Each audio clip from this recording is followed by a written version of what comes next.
It was their sanctuary, their safe place, in a quiet village in the famous Blue Mountains west of Sydney. But then major New South Wales Government roadworks and underground drilling began, and their home started shaking and cracking. That was just the start of their 2-year-long nightmare. And then I started hearing the house move, and that was terrifying. Yeah, it was horrible. We didn't know if we had all been exposed. They have absolutely let us down, and they have not done enough, and they continue to not do enough. Yeah, it's 2 years next week. Where'd he go?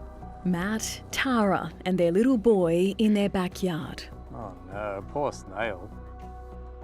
They bring him here, even though they don't live here, so he can get to know the home he should be living in. There's some bees. Was there some bees? A home which is no longer safe. 2 years ago, a mudslide down the side of the yard sounded the alarm. The drilling was happening somewhere here, Yes. along this sort of nature strip area. Directly from there down to the corner. Okay. And your front door is Meters. meters away. Yeah. Yeah, so this corner of the house, we think. They say everything was fine before government earthworks started right on their doorstep. I could hear the drill going, and it was very loud, and then hearing the house physically move. I felt like a crack beneath my feet, so we were like, let's get out of the house because we don't know what's happening. I don't know if you have to go up or... Tried to go out the front door, it was jammed, couldn't unlock it, couldn't do anything. I called over the foreman, they were doing the drilling out there, and he looked at me like I had two heads. He's like, oh, nothing we were doing would, impact your house. Probably it was half an hour, 45 minutes later that then they realised there was a huge mound in our side yard, and there was the drilling fluid or mud coming out of that hole, going down our side yard and into the neighbours.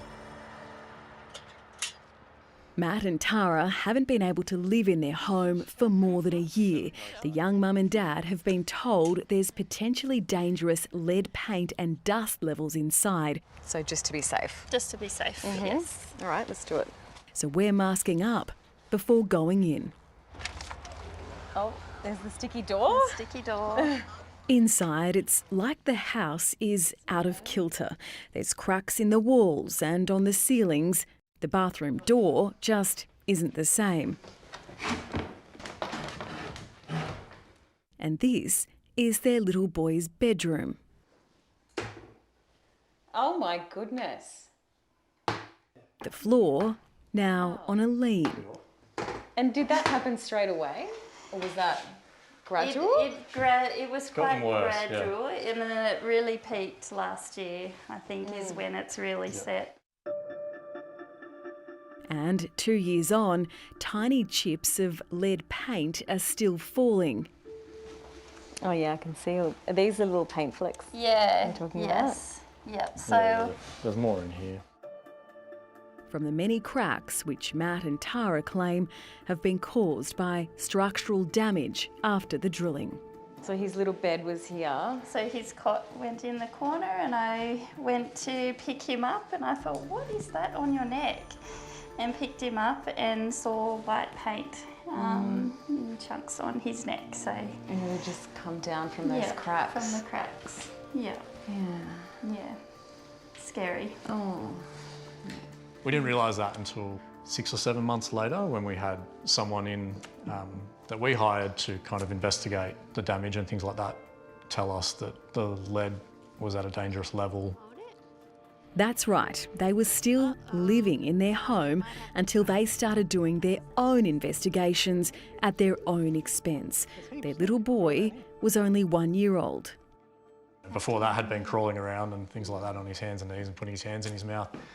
That it was not livable, we had to move out. So that was pretty devastating that we had to leave it behind. And We got the hygienist in, and the lead levels were, particularly in the lounge room, 13%, and problematic lead level exposure is 0.1%. So that was terrifying. And I was furious because they had the ability to act on it and investigate it, and they didn't. So it's a lot of guilt for me. So then we go through the process of like taking him to the hospital, holding him down while they draw blood from him, and I think they got like 3 vials from him or something. And It was awful. that was and the he was first screaming. time. Yeah. Oh. Yeah, so I was very angry at first, and then just very disappointed at myself for not. But it's not your fault, Tara. It's not your fault. Not at all. Yeah. The family is now in no man's land, buried in paperwork and reports, facing a damage bill they've put at $135,000. All of this takes hours to put together. Yeah. As they wait for the New South Wales Government and its contractor, Abergeldy, to step up. I've had to focus on contacting geotechs and structural engineers and hygienists and assessors and compile reports and speak to New South Wales Health. They shouldn't exist in my world. Tara has started getting panic attacks and has taken stress leave from work, fighting the government and the contractor over who is responsible and who should pay up. And what needs to happen now? We have spent tens of thousands since this happened, and we did nothing wrong. We did nothing wrong. And we don't think we will get that money back. We just want the money to fix the house. I've lost a lot of trust in the government and the process. I had a lot before, and I have much less now.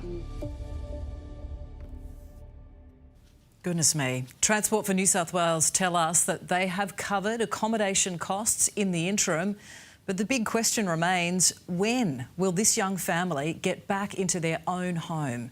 Rest assured, we will stay on the case.